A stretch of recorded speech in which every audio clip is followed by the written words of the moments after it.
Hey, so I want to go over some pretty common modeling tools. And while we're still in object mode, I guess I can show a few. So when you want to duplicate an object, you can press Shift D while an object is selected to duplicate it. And the first click will let you move it around, but if you right click it, it'll stay in place. And also, if while you're duplicating and you left click, then it'll be confirmed at the place where your mouse was at.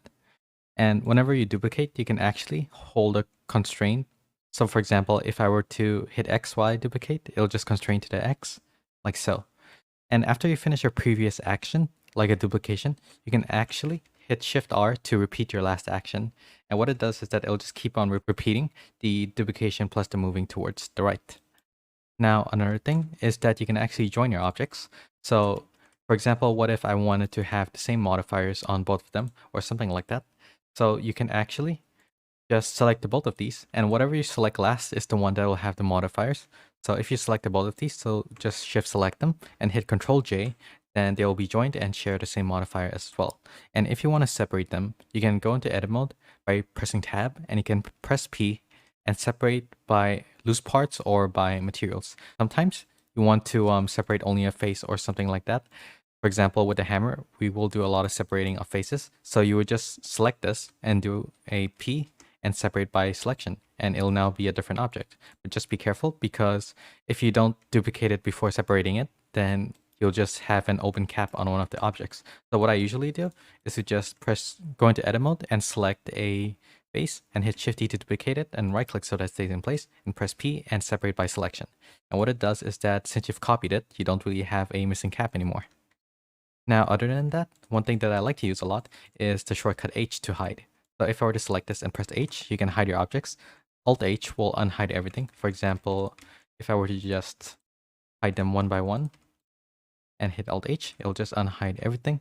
And another thing is, for example, if you are working with a lot of objects and you hit the shortcut slash key while you have something selected, then it'll just hide everything else and zoom in on the one you have selected. So it's pretty useful for focusing on things that are clumped up together like this. And another thing is, if you have a bunch of objects that are separate objects, but you want to move them all at the same time. For example, I'll just quickly make something real quick. So something like this. And you want to move them all, but you don't want to select them at the same time. So what I would do is you just create an empty by hitting Shift A and create an empty and plain axis. And what you would do is to parent these objects onto an empty. So I'm just pressing B to box select and select all these objects. And I'll hit Shift to select this last. Just make sure that you select your empty last and make sure that it's highlighted in yellow so that you can hit Control P and parent. And what it does is that it will set the parent to object, and whatever transform you use, for example, rotating, scale, and everything, it will just keep the same. It will just use this empty as a parent for it. And another thing is that we are applying our transforms. So for example, if I were to just scale an object, so whenever you do a scaling or anything, just make sure that you always apply your transforms. So if you apply your location, then it'll just move the location to the center. For example, if I were to move this and hit Control A and apply location, you'll see that the orange point is moved over here. And what it does is that whenever you use a transform after that, by default, it will just use this origin. So if I were to hit R and Z to rotate, it'll just rotate based on this. So this can be useful sometimes, because also when you're mirroring, by default, it mirrors on the object origin as well. So other than that, you can also apply your scale. And in this case, applying scale is pretty important because it might mess up with your UVs and modifiers. So if I were to have a cube that is scaled all the way up like so, and I just add a bevel modifier and just turn the segments up, then you'll see that the bevel is kind of messed up. But if I were to just apply the scale with Control A, you'll see that the bevel is all fixed and is pretty normal. Now we also have a shortcut that I always use to switch to wireframe mode. So if you were to press the shortcut Z, you can go into wireframe. So I'll just have this monkey for an example. If you press Z, go into wireframe, then you can see it pretty easily. It's probably something that I said before, but it's a pretty important shortcut to use. Okay, so for edit mode tools that I use quite often, and let me just add in maybe a torus for now. One that I use a lot is selecting loops. So when you want to select a loop, just make sure that you're in edge select and just Alt and left click to select an edge loop.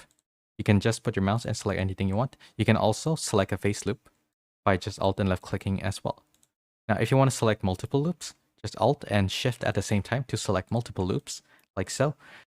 Another thing is you can also select the shortest path. So for example, what if I want to select only these edges. Then instead of selecting a loop and just deselecting everything, what I would do is to just select one and control and left click to select the shortest path. And it will just show over here, we are picking the shortest path as well. Now, another thing is that you can also do it for faces as well as vertices. So just make sure to always try to use the best form of selecting to save your time. Another thing is filling your polygons. Sometimes once in a while, you would accidentally delete your faces. For example, this one. So I'll just maybe select these 4 faces and press X to delete them. And you'll see that the mesh isn't really watertight anymore. So you would just select one edge like this, or you can select these 3 edges and press F to fill them. And if you have an empty space, which potentially can be just a line of quads like this, then you can just select one edge and press F to fill them one by one. For example, if I were to just have something like this and I fill these 2 and I select this and press F, I can just fill them all the way around the mesh. And that's definitely a pretty useful tool. So I guess that's pretty much it for most of the tools that we'll use. I'll see you in the next one. Goodbye.